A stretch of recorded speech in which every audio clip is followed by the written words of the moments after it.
ദൈവനാമത്തിന് മഹത്വം ഉണ്ടാകട്ടെ.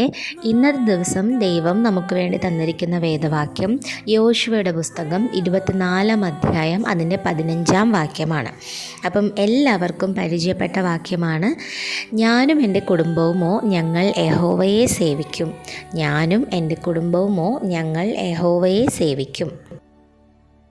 അപ്പോൾ നമുക്ക് എല്ലാവർക്കും നമ്മുടെ ദൈവം നല്ല കുടുംബം, നല്ല അനുഗ്രഹിക്കപ്പെട്ട കുടുംബം എല്ലാവർക്കും നമുക്ക് തന്നിട്ടുണ്ട്.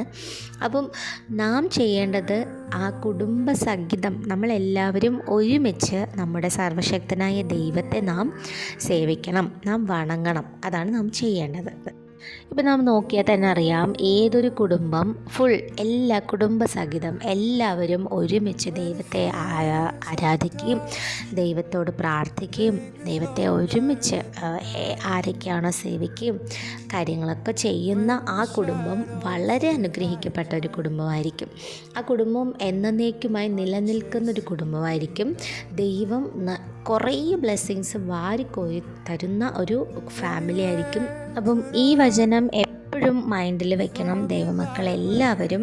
അപ്പം നാം ദൈവത്തെ ഒരുമിച്ച് പള്ളിയിൽ പോയി ആരാധിക്കും, അല്ലെങ്കിൽ നമ്മുടെ വീട്ടിലുള്ള കുടുംബ പ്രാർത്ഥനയിൽ നമ്മളെല്ലാവരും ഒരുമിച്ചിരുന്ന് ദൈവത്തെ ആരാധിച്ച് ദൈവത്തോട് സംസാരിച്ച് ആ ഒരു റിലേഷൻഷിപ്പ് നാം ദൈവമായിട്ട് വയ്ക്കുമ്പോൾ നമുക്ക് ദൈവം തരുന്ന ബ്ലെസ്സിങ്സ് ഏറ്റവും വലിയ ബ്ലെസ്സിങ്സ് ആയിരിക്കും.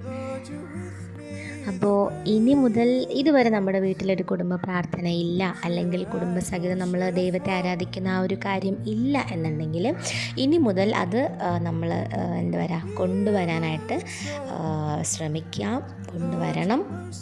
ദൈവം അതിൻ്റെതായ അനുഗ്രഹങ്ങൾ നമുക്ക് വളരെ അധികമായിട്ട് തരും. നാളെ നമുക്കൊരു പുതിയ വചനവുമായിട്ട് മീറ്റ് ചെയ്യാം. Praise the Lord. ആമേൻ.